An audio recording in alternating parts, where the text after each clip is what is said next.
Why is corporate America spending billions of dollars in cyberspace? Welcome. Want to find out everything they can about you. Somewhere in your computer, you'll know the movies I've seen. You might be listened to. You'll know the clothes I've ordered. They're going to know what you like. You will know more about me than even the government. Big brother watching over us. Than maybe even my wife. Isn't that a little scary? Correspondent Robert Krulwich examines the high stakes in cyberspace. Funding for Frontline is provided by the Corporation for Public Broadcasting and by annual financial support from viewers like you. This is Frontline.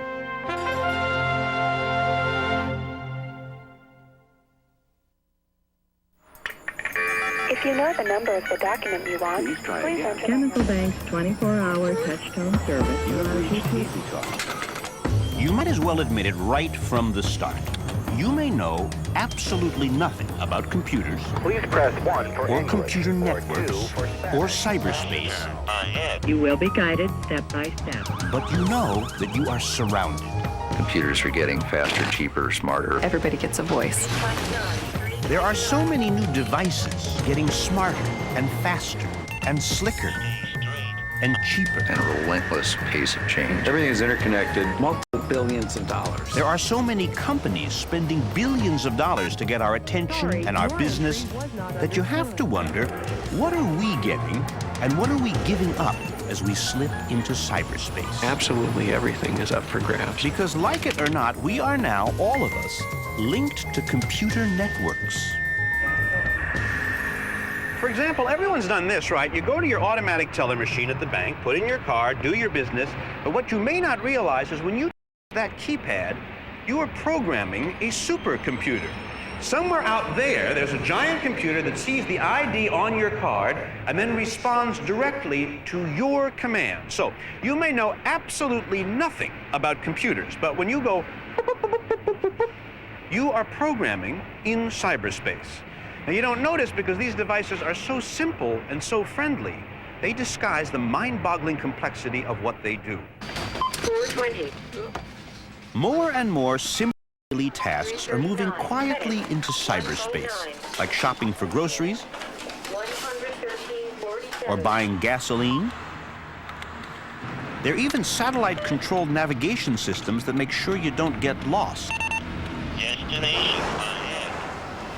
But most of us only really use new gadgets when they become easy and unscary. And it's always been this way with new machines. 60 years ago, people had to be taught what phones were for. Buy 100 shares at the market. Can I get a permanent? 4 o'clock. Over George Washington Bridge. Connect me with the credit department. Even dialing had to be explained. When dialing, notice that I brought my finger around until it firmly touched the finger stop. And now I remove my finger. Soon after you dial the number you want, you will hear this tone. That's the ringing signal, an interrupted burring sound.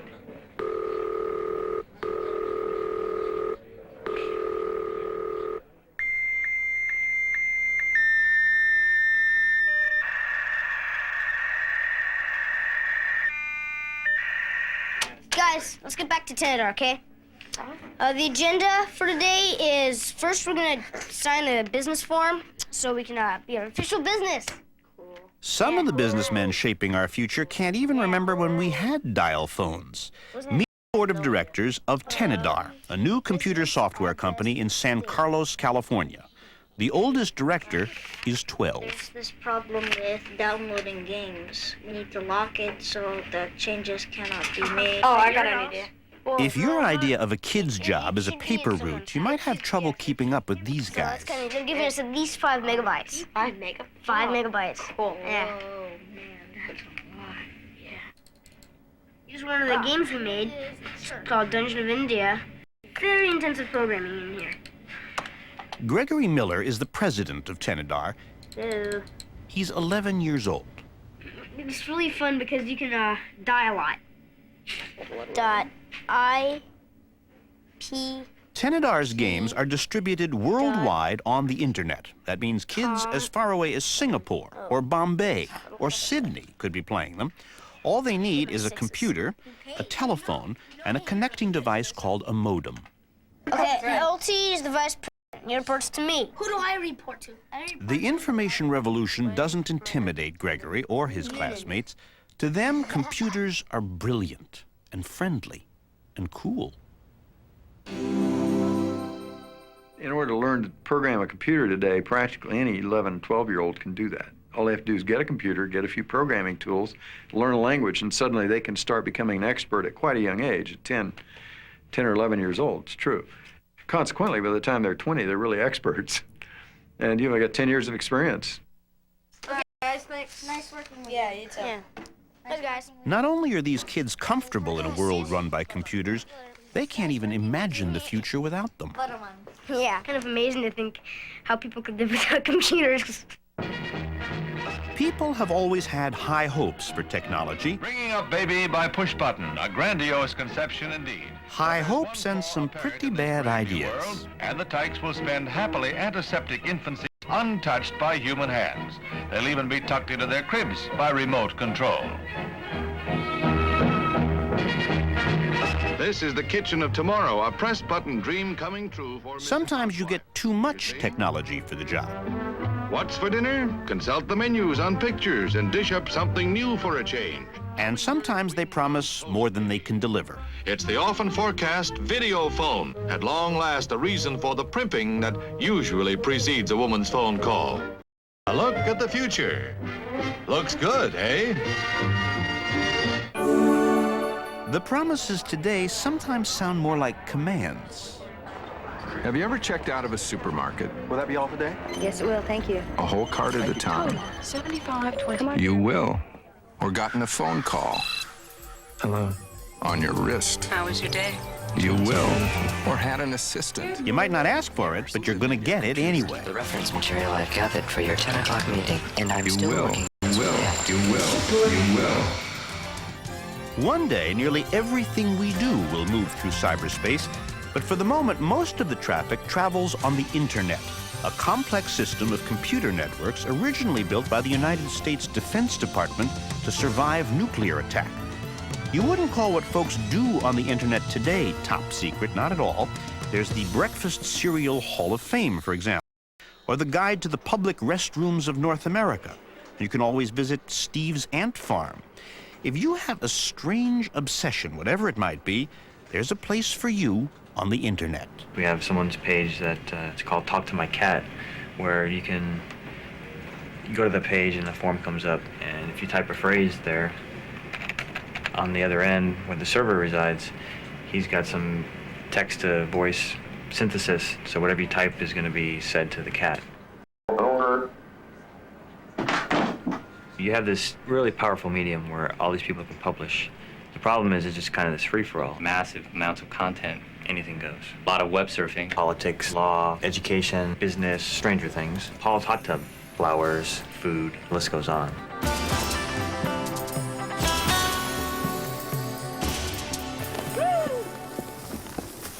Stanford grad students Jerry Yang and David Philo like spending hour after hour discovering interesting places on the internet. Don't give up. Pedal, pedal. There you go. Eventually, they started compiling a list of their favorite spots, and that is how they stumbled onto a fortune. Their $1 million idea is called Yahoo. What Yahoo does is make your wasting your time easier. It wants you to get what you want to go to waste time faster, so you don't have to spend, you don't have to waste time in wasting time. You got that? You see, with so many things to do, thousands and thousands of choices, the problem is, how do you find anything in here? Well, what David and Jerry have done essentially is they have created a directory. So let's suppose, just for the sake of argument, that I want to find my favorite crater on the moon. So I go to Yahoo and I look up science, because this is sort of a science thing. There's science, and under science it says CS, biology, astronomy, because the moon would be astronomical. So boom, I push astronomy, see a little clock, tick, tick, tick, tick, tick, and now I'm on astronomy. And we come up with now a whole list of astronomical things. alphabetical order. So I got clubs, comets, companies, conferences. See, this just keeps working like some kind of telephone book. And oh, look, pictures. Lunar astro photographs, which seems about right. So I just click right here, plink. And there they are, a whole set of pictures of the moon. And here is my crater, right here. Now, I can also scroll down and see some other very, very beautiful craters in close-up. And there's more. If I decide that I want to take a photograph of the moon, just like this guy did, and his name, by the way, is Michael. He's a dentist in Pennsylvania. And he has provided a little explanation about his lens and camera, explaining how he did it. So if I want to, I can do it, as well as him. Now, you can get to this point in the computer by using Yahoo, which basically means you use your mind and the alphabet, or you can know the computer address, which is http://www.netx.com/squiggle/NH/Myers/Moontonhitmel, or you can, which is free, simple, and neat. Our job is to go through all these sites and classify them, organize them in a way so that people can find them. Well, a number of businessmen found Jerry and David. Some even offered them more than $1 million for Yahoo. But what makes a list so valuable as a business? What makes investors see, well, dollar signs? Michael Moritz is a venture capitalist who thinks Yahoo will be hugely profitable because it is the first really popular directory on the internet. And being first has value. A 6-month market lead in the internet business today is like having a 10-year lead in the automobile business in 1920. Excuse me, but these two guys do not remind me of Henry Ford. Yahoo is just a list. So why is it so valuable? Well, Yahoo is a place where people gather on the internet. It's a crossroads, kind of like Times Square. And you know what you find in Times Square? Lots of people down there on the street, and then up above them, up here, brilliantly lit, are advertisements trying to catch their eye. But Yahoo, arguably, is better than Times Square. After all, how many of the people down there on Broadway are going to look up at Claudia Schiffer? You see Claudia right down there, just below me, in the hay? Now, how many people are going to look at Claudia and think, oh, I should buy some underpants? Some people will, but most people, I don't think so. Or check out the Calvin Klein ad, all the way over there. Now, how many people in Times Square are going to see that ad and think, oh, I need some clothes? Calvin is talking to a lot of people who are very unlikely to buy his products. But the same thing would be the case with Fujifilm. Now, Fuji is broadcasting to a lot of people who may not be in the market for film. But now consider Yahoo. Yahoo has, of course, a photography directory, and in here it says you can look at commercial photographs, contests, or photo exhibits, or photo histories, and there's a nice blank space right alongside here, perfect for an ad. And the thing is, most of the people who come to this page are likely to be film buyers. For advertisers who want to appeal to very specific interest groups, we can define those interest groups very clearly on Yahoo. And they could show us all the logs of people who were using Yahoo, and there was some fairly eye-opening information there. For example, they could tell us how many engineers at Texas Instruments were logging onto Yahoo during the workday.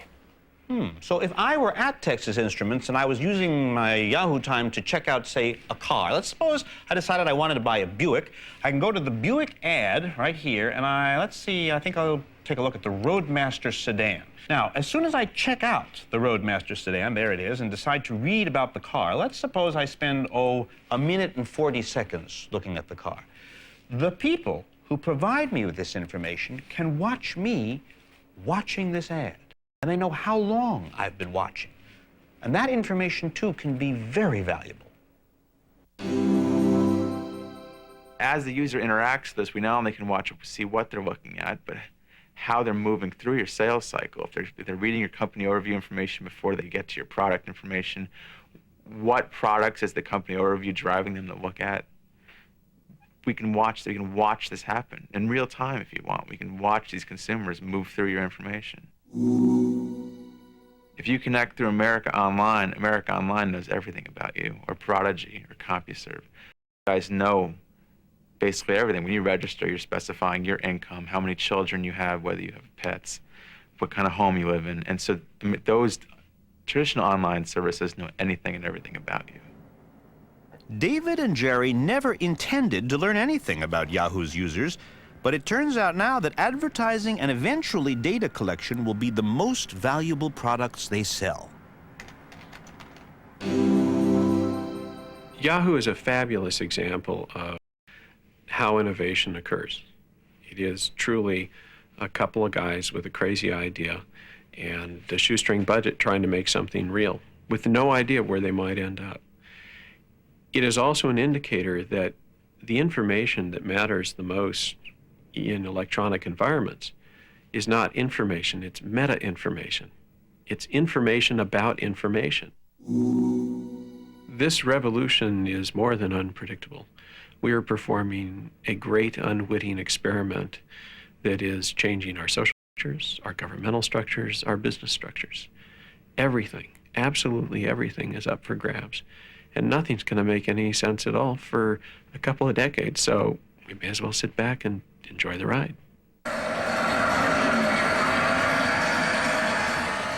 Where the information revolution will lead is so unpredictable because for the first time, communication is completely two-way. Interactive. Cool. I feel like we're family already. Interactivity, the ability of the audience to talk back, is creating businesses that could never have existed before. I mean, the technology is sexy, and when you walk into a room and you are able to convince the executive vice president of marketing at Neiman Marcus that this little screen that has text scrolling across it is going to change the world, and they'll actually, spend half an hour with you discussing that. That's kind of a neat experience to go. GM O'Connell is a founding member of Modem Media. His company designs advertising that the audience can talk back to. When they started 8 years ago, the only interactive device widely available was the telephone. What is Ray Charles doing on the wall? What we wanted to do was to convert Diet Coke drinkers to Diet Pepsi drinkers. We wanted you to call and talk to Ray Charles on the phone. The Ray Charles? Media at its best. Hey, you called the right one, baby. This is Ray and the girls. Hi. What you did was you entered in a PIN number so that we knew that you had called. It's easy. What we, of course, as marketers in this situation wanted to be able to do was to start to develop more of a relationship or to know a little bit more about those people who were Diet Coke drinkers and hopefully were becoming Diet Pepsi drinkers. So what we did was we surveyed them. First, because you're one in a million, we'd like to know your birthday. Ray's going to send you a birthday card to make you feel good about that product, and hopefully you'll continue to buy the product at the store. So you need the address of the person and the age and the birth date of the person. Exactly. You actually keyed in your birth date on this program. You could. But what key else it in. did you want to know? We'd like to know your favorite thing to do. If you are most interested in music or reading, press 1. 500,000 people called Ray Charles. But how many actually held on to answer all the questions? 98% of the people who called, and it was a 4-minute phone call if you stayed on to the bitter end, 98% of them stayed on for the entire phone call. Why? There was a reward if you stayed on. Thanks for hipping out. Now let's find out if you won. Hey, girls, do we have a winner? So your chances stink to begin with. I think the grand prize was actually a home vending machine. It wasn't like we were sending you to Tahiti or you could win a new car. Who are these people that are spending time commenting to a merchant about their beverage on the telephone with Ray Charles? I mean, it's just really... It's America. Now that's the right one, baby.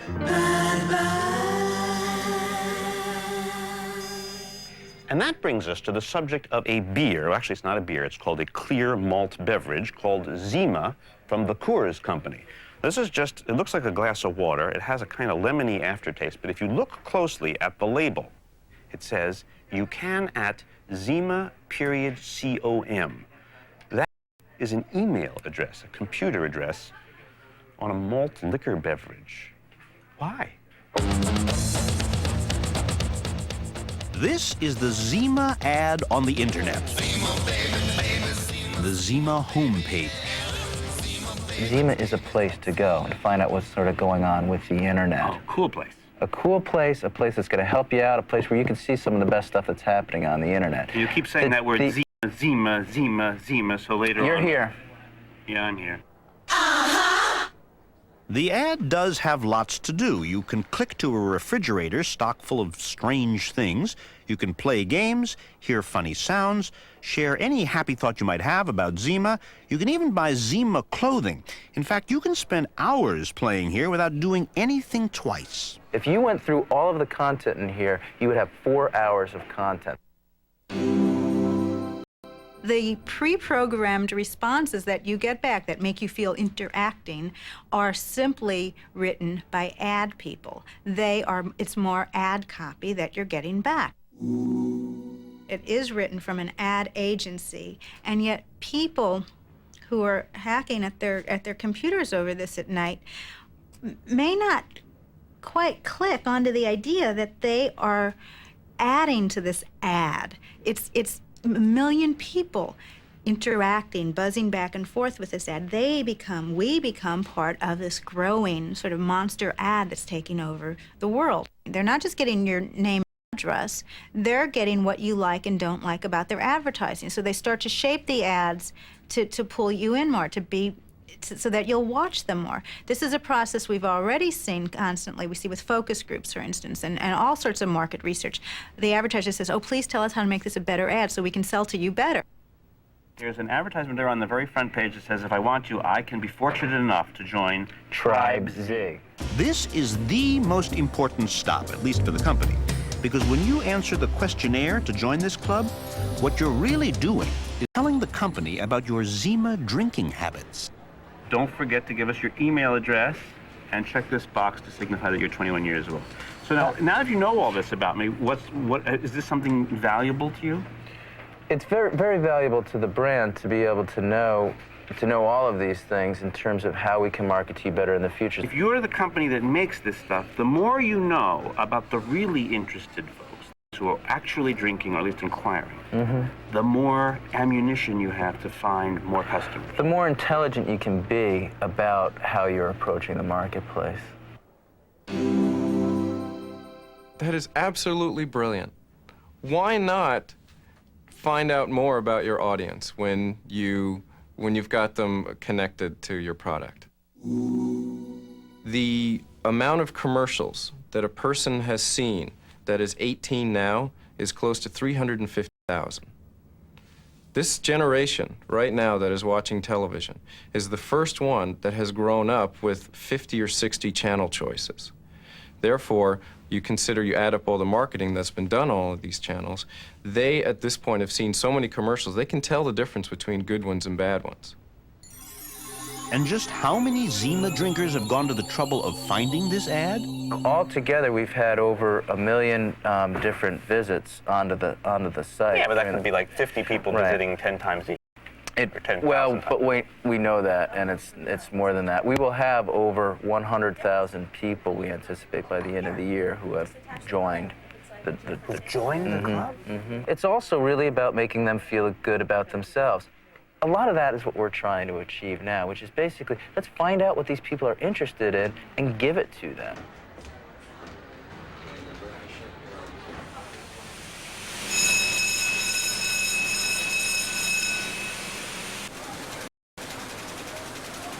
Before computers and computer networks and computer links, there was the printing press.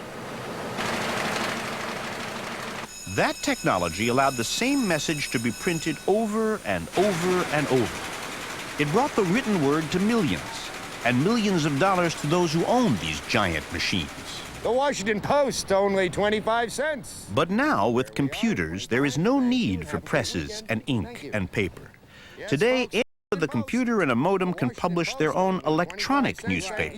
Enjoy the paper. And this new information revolution threatens the huge business empires that the printing press created. And that's a threat that companies like the Washington Post are taking seriously. How can we display the diaries more effectively? These Washington Post editors are discussing the stories they plan to cover.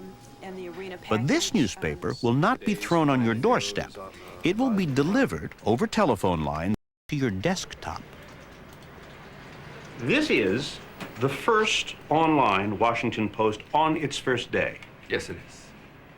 It's everything you'll find in the printed Washington Post and a lot more. Because we're not constrained by newspaper, newsprint, and ink costs, we can go much deeper than the daily newspaper is able to. What do you mean by deeper? Well, we can give you everything up to and including your kids' school newspaper online.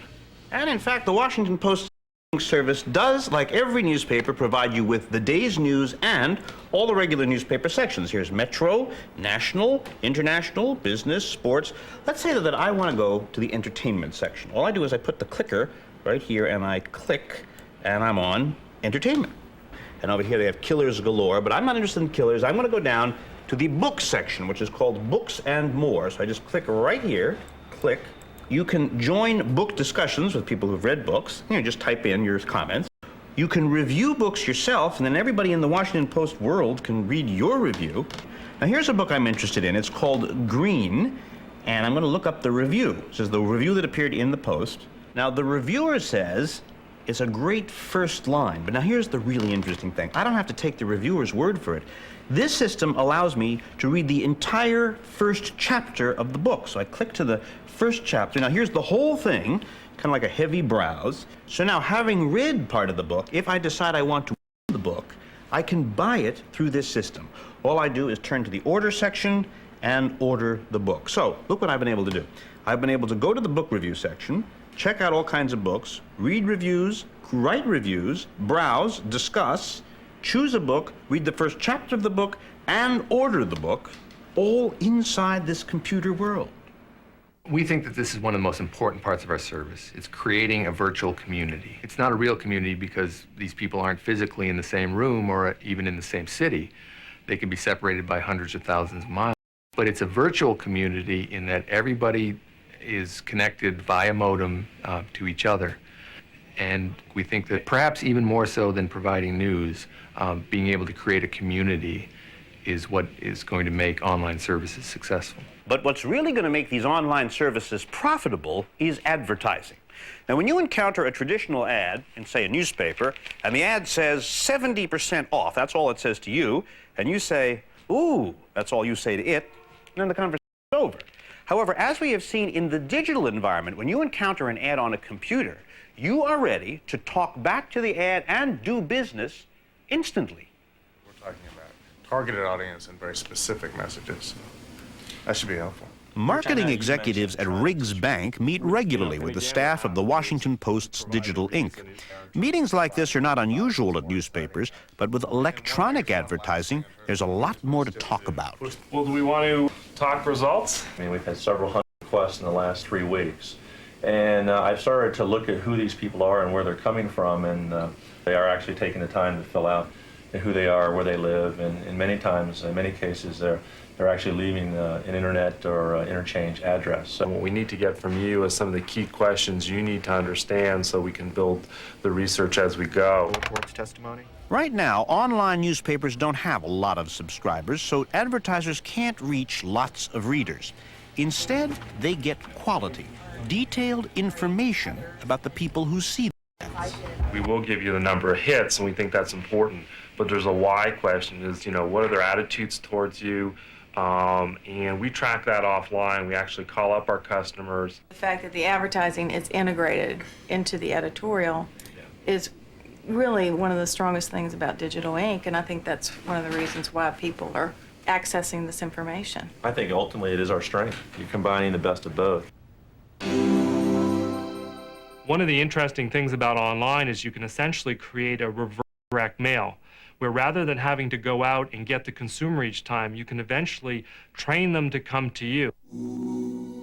So for example, if you can build a spot on our service and everyone knows that's the spot where all the banking information is, and you tell your customers that anytime they have questions about where your location is, who the manager is, or customer service complaint, that they can come back to your site, then they're doing the work for you because they're going to find the advertising for you. Now, wait a second, is this a good thing? Because some of these online services do have the potential of never leaving along. Let's think about it. If you linger over an ad, or you're typing something in, or you choose a product, other merchants are going to be able to see what you have done, and they'll say, hey, if you like that, come over here, let me sell you this. I mean, these systems have the potential of selling you more, telling you more, tempting you more, and in the end, they could get very irritating.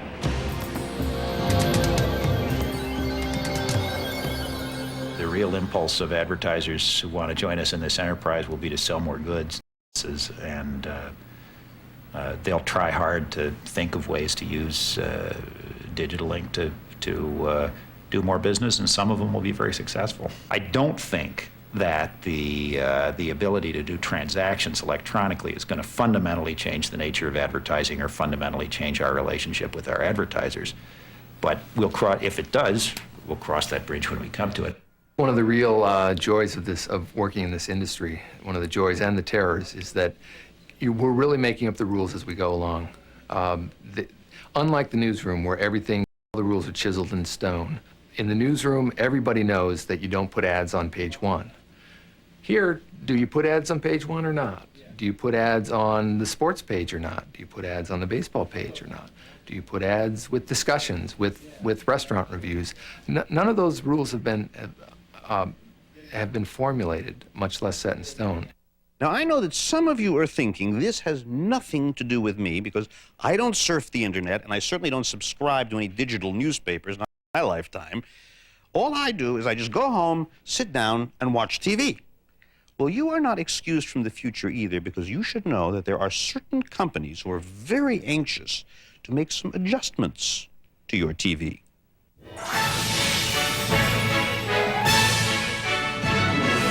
This is the future racing towards your TV set. It's a new television service called Stargazer.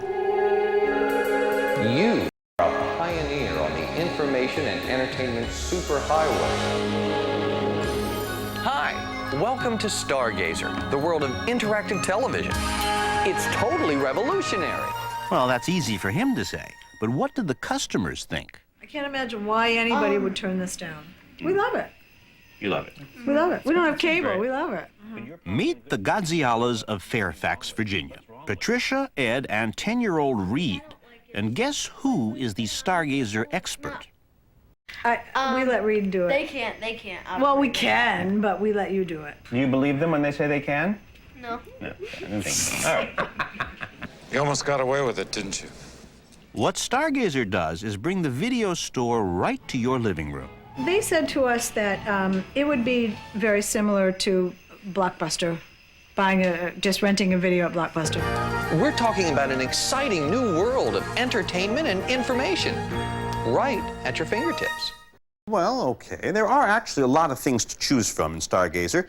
You have a whole selection of movies here, and then there's TV favorites, which would be Donahue and Geraldo and stuff. And then they've got a kids zone for kids programming. Isn't Stargazer great? Only with Stargazer, you are billed for what you watch, one program at a time. So you can watch WWF WrestleMania, that costs $1.49. You can watch 60 Minutes, 25 years, that costs 99 cents. So now over a month, how do the Gazialas spend? $15 or $20 maybe, 30 maybe. Okay, more like 30. It would be about $30. Does that surprise you? Is that more than you thought That's you'd be about what spending? we were spending at Blockbuster. And what does that movies. $30 comprise mostly? Movies. No movies. But movies are only the beginning. Soon you'll be able to shop at your favorite stores without leaving home. No crowds, no waiting in line. It's great. And it's all brought to you by Bell Atlantic Video Services. The telephone company? I mean, we're making history here. Via the telephone wires out to the supercomputer that stores all of the hundreds and hundreds of movies. Well, let's suppose my Aunt Margaret calls. Can I make a phone call or receive a phone call at the same time that I'm getting the movie? Oh, yes, you can watch the movie, as a matter of fact, while you don't listen to Auntie on the telephone. This is the delivery of information and the control of information to individuals in the way that they've never had in the history of the world. But wait a second, there's a little problem here. The boxes that the phone companies want to put on our TVs, the ones that they're connecting to the giant computers, are very expensive. Even if they sell lots of these boxes, they'll still cost about, $400 per household. Now, am I going to pay that $400? Would anybody pay $400 for the right to pay another $100 per month on stuff. Well, nobody I know. So someone's got to make these boxes free. The phone companies say advertisers will pay, and they say will want the ads.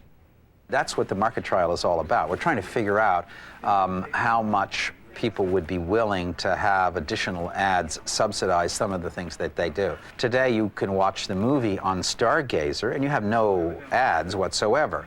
We will be adding, however, the ability to have advertisers. But the customer will choose that. Why would I choose an ad? Well, because you can say that you can get Jean-Claude Van Damme for $2.50 without ads, or you can get him with ads for $1.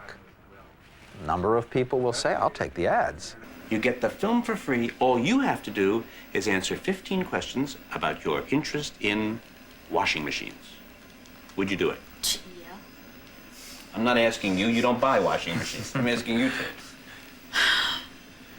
You know, we're only watching movies here. Yeah, sure. For $3.20, yeah, for $3.29 movie, if they wanted me to, it was going to take me 5 minutes to answer 15 questions about washing machines, maybe, sure. I don't have a problem with that. Advertisers can come in and say that in the 2-hour movie, I'll take 20 minutes of advertising that cannot be fast-forwarded or erased.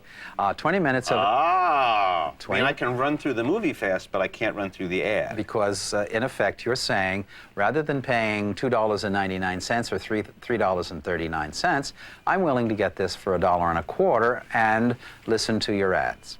I just want to use it for pure entertainment. If you want to ask me some questions about some things, that's fine, but I'm not interested to then dial up the 800 number and make a major purchase. I would hope that that's not where this is headed. Right. The Stargazer system is set up to track the behavior of all the customers, so everything you do is recorded on massive supercomputers. Each one of these black boxes remembers every transaction coming from 30,000 homes. So it's going to be advertising, transactions, and entertainment on demand. Great, a marvelous package. So already you've got a business that I hadn't thought about, but you already have the business of who's watching. Oh, absolutely. And so we know who to promote to, and we get all sorts of information. We would not use the information if the customer didn't want us to, but most people don't care. They say, sure, I'll be glad to. Stargazer, therefore, knows what you're doing. We're very much aware of the fact that they know monitored. everything that we do, everything that we watch, and we're intimate with Bell Atlantic in that regard. It's a way for me to target, not by proxy, not by saying men 35 to 54 who live in these zip codes, but by individuals. I know someone is interested in what I have to sell. They have identified themselves as being interested in it. That's the value. Today, the consumer has to self-identify. And there may be ways around that. Once we figure out how to do it with the technology, we'll have to address the ethical issue of how much are our consumers comfortable with us finding out. The privacy question gets a little more complicated because the ads that you get on these systems will be different from the ads that we get today. Look at the cuff. Both have double track stitching, which helps it give the natural roll and helps. You're going to get a customized commercial. You will get a commercial, an advertisement that is geared specifically to who you are, where you are in terms of location, in terms of navigation, and maybe things like time of day. Welcome to Intelligent Interactions. This is the name. Yale Brown and Matt Walker were part of the team that created the computer software for Stargazer. Consumers, they decided, were Stargazer's most valuable product, so they created a new program that sends specific ads to specific customers. So are you all done shopping? No. People in the 18 to 24 will get one message, and then I can send another message to the people who are 24 to 36. At the same time? At the same time. Remember your comment. So the mass audience gets different advertisements. Different groups get different ads at the same time. At the same time. And the machine knows who's watching.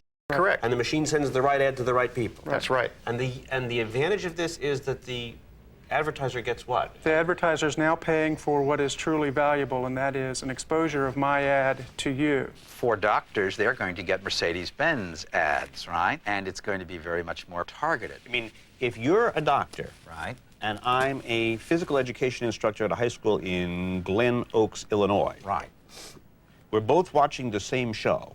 You'll get a different commercial. Really?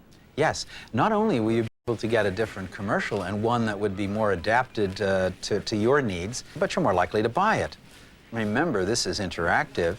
You're going to be able to click on and buy it right there. So the impulse buy in the commercial will change the commercial form as well. A button will appear, a little icon on the screen. You know, you sort of click on it, and it gives you the information about the purchase of whatever it is. I don't want that to happen. I would hope that that's not going to be the case. I haven't thought about that, to tell you the truth. We haven't seen it happen with this particular Stargazer setup, and it would distress me completely that they would start hitting the children with such incredible advertising. Whoa, whoa! So much for peace and quiet. The voice that you're going to have is yes, no, buy, and here's my credit card. That's their idea of interactivity. The marketers will tell you that the advantage to the information age is that they're going to know enough about you that you'll never be bothered with the ephemera. Never get an LL Bean card LL Bean catalog if you don't like LL Bean. You'll only get what you like. Isn't that a little scary that they're going to know what you like? If things go the way you're planning, somewhere in your computer you'll know the movies I've seen. Somewhere in your computer you'll know the clothes I've ordered. Somewhere in your computer you will know the ads that I've seen and how long I've lingered. You will know more about me than even the government, than maybe even my wife. Shouldn't I be a little frightened to have so much information? If you're frightened to have this information in some sort of database, then you can have it removed. You will have total control of all of the information that comes out of your purchases. If everybody decides to be really private about their advertising viewing, then you have got nothing here. Exactly. That's true. So you have to hope that people are going to be about their privacy, that they'll let people watch them. Privacy is an issue that has to be handled by the people who are producing the advertisements, the networks, and are running the government. But in the meantime, you'll reach as many of them as you possibly can under the circumstances. Sure. We'll That's give business them on the information highway. Every new technology, when it first arrives, is held up as the cure for all our ills of the time. The airplane was going to enlighten us and ennoble us and make us realize there were no boundaries between nations and we'd be better people for it. It took us years before that idea was literally bombed in the ground by the airplanes of World War II. The same thing is happening today. We're saying digital technology is going to cure all of our ills, and it won't. It'll create some problems and it'll solve some other problems.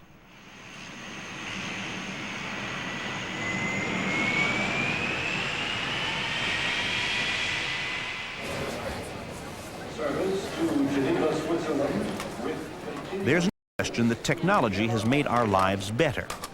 Take air travel. Computers make flying safer and more reliable, more comfortable and less expensive. For the consumer, technology means convenience and efficiency. We're currently answering 85% of our calls within a 20-second period. Yes, sir. Reservation operators for United Airlines can live in Washington, D.C., or Chicago, or Honolulu, but they all work in cyberspace. Today, when you call an 800 number, instead of reaching one particular office, you could be reaching any of the offices. You have no idea which office you're in. 1:30 from Denver. These agents can each handle 100 calls a day, faster and with fewer errors. All right, let me check that for you. Everything they do is assisted and monitored by computers. But life in a computer-controlled world can be harsh, even oppressive. For some, adjustment is too difficult. Until I started working at United, I didn't realize how invasive it was to have the most minute portion of your day strictly monitored.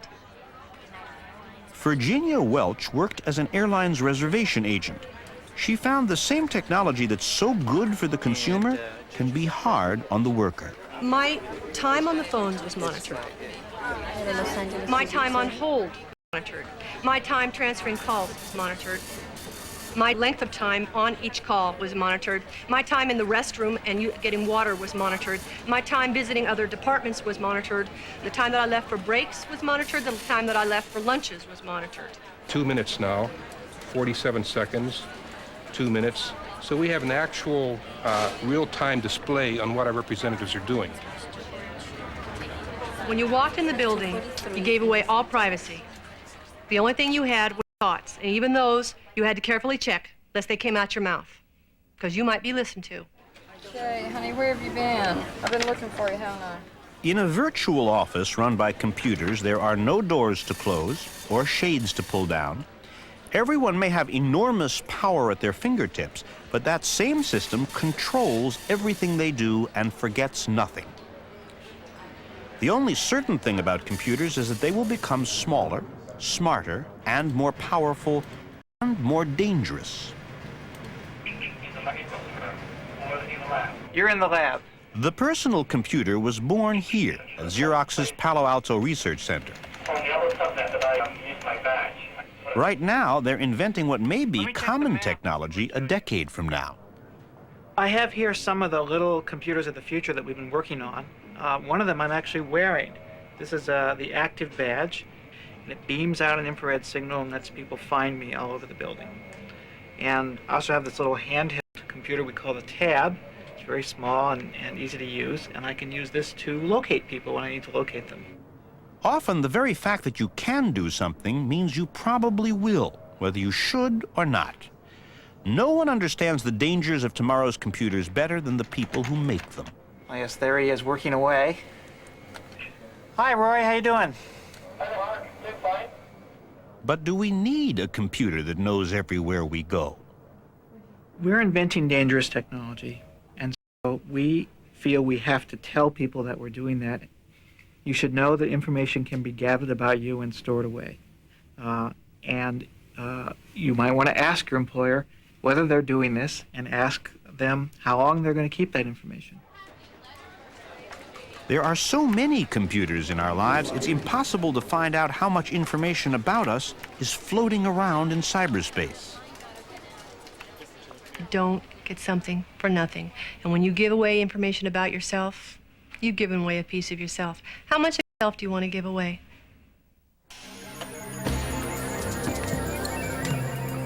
We already give away a lot of information about ourselves without even noticing. Tiny details that someone else can put together. If you're going to live in a world that's completely interconnected like that, it's almost like a small town. Only it's not going to be just your kindly neighbor who's going to know your business, or even the town gossip. It's going to be people that you don't want to know, you're not going to want to know your business. Yeah, I do. Even the most innocent daily chores are recorded in cyberspace. When I go to the grocery store and I check out, every item that I have is scanned. It's a barcode. The computer tells them what's on the barcode, what's in the item, and then I go and pay with my ATM card. And those two are linked together. And right there on the side, I get coupons. I bought kitty litter, I get a coupon for a different brand of kitty litter. And 3 weeks later in the mail, I get a coupon for another kind of juice. Take that and multiply it 100 times. That's the price for the information age. But still, you do get a free box of kitty litter for a small exchange of personal information. The question is it worth the bargain? And the other question is, couldn't all this new technology be put to some better use? Do we really need to save the trip half a block video store and therefore spend billions of dollars for new infrastructure? Or are there educational and democratic and social uses for this technology that we're really not hearing about because that's not in the big profit picture? Of course, if you don't like the world of the future, you can always ignore it. It's possible to stop this technology, reverse events, but at extraordinarily high social price. People who are annoyed, for example, that their credit card information is bouncing around the planet and is abused. I would say, well, let's just get rid of credit cards. Great. Well, then carry money. And oh, by the way, forget ATM machines. You're now going to have to walk in the bank and stand in line every time you need money. And go a step further. If you don't have credit cards, then that means when you want to buy something on credit, every time you want to buy something on credit, you have to go in and sit down and talk to a banker. If you want to buy an icebox, you go into a bank and you get a loan for $300. Today, you just use your credit card. Those are trade-offs that I think the vast majority of consumers would never accept. Convenience is what the information age is all about. It is so seductive, so we can sit back and enjoy it. But remember, there is a price. The choice is up to us. After all, it is our information.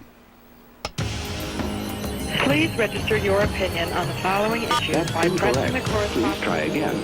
We really are performing a great unwitting experiment on ourselves. Sorry, your entry was understood. And it's anyone's guess how it's going to come out. New kind of world of delivery of images and pictures. User is in control. They're telling you, they're empowering you. They want something back from you. Enter your account number and a password. The revolution cannot be stopped. More choice, more control, really competitive prices. $signs. Let's not lose an opportunity to revitalize democracy on our way to make a buck. There is a big price to be paid in the information age, and one of the prices is privacy. The long-term implications will be vastly larger than we can possibly imagine today. The future is going to be amazing. Listen carefully. First of all, there's going to be hardware and software that people can purchase and install quite easily that will guarantee them all the privacy that they possibly would want. And second, as a last resort, you can always pull out the plug. To learn more about what awaits you in cyberspace, visit Frontline at the PBS homepage at the address on your screen. You'll find a website loaded with hyperlinks to some of the leading adventurers and go-getters. Check out some other cyber-thinkers who weren't part of tonight's program. And find out from Robert Krulwich what it was really like being way up there in the Jumbotron. Way up there in the sky overlooking Times Square. And don't forget to tell us what you think.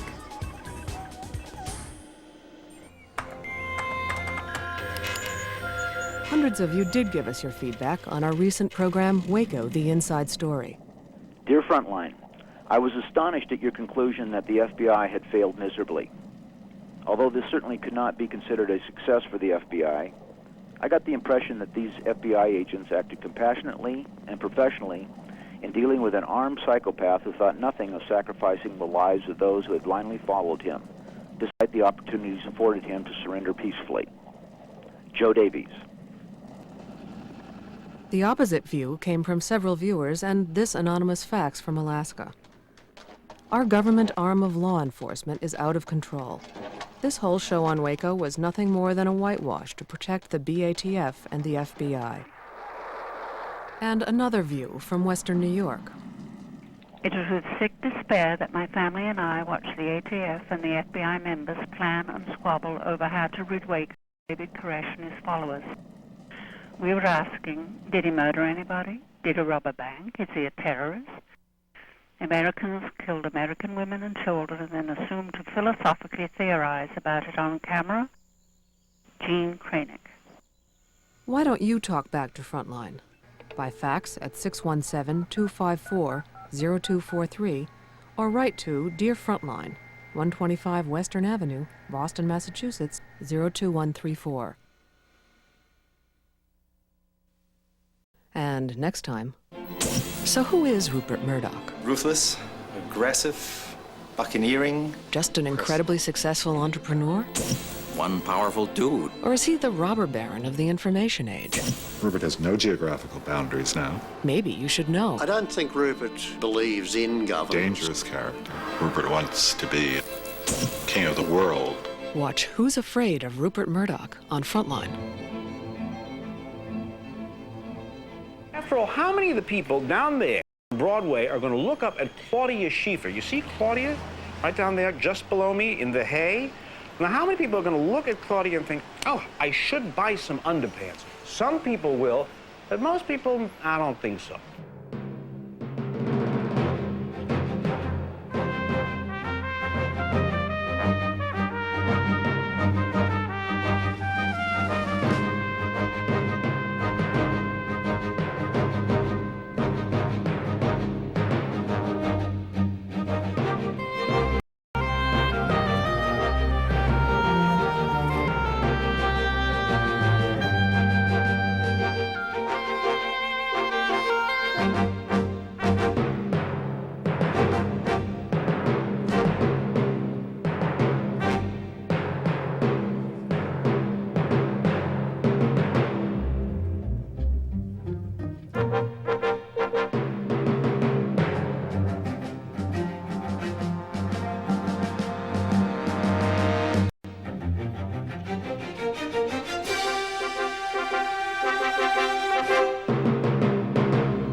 Funding for Frontline is provided by the Corporation for Public Broadcasting and by annual financial support from viewers like you. Frontline is produced for the Documentary Consortium by WGBH Boston, which is solely responsible for its content.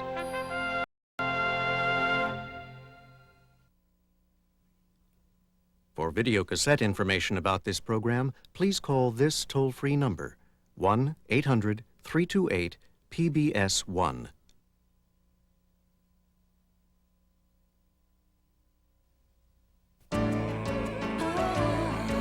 This is PBS. For a printed transcript of this or any Frontline program, send $5 to Journal Graphics Incorporated, 1535 Grant Street, Denver, Colorado, 80203. To order by credit card, call 303-831-9000.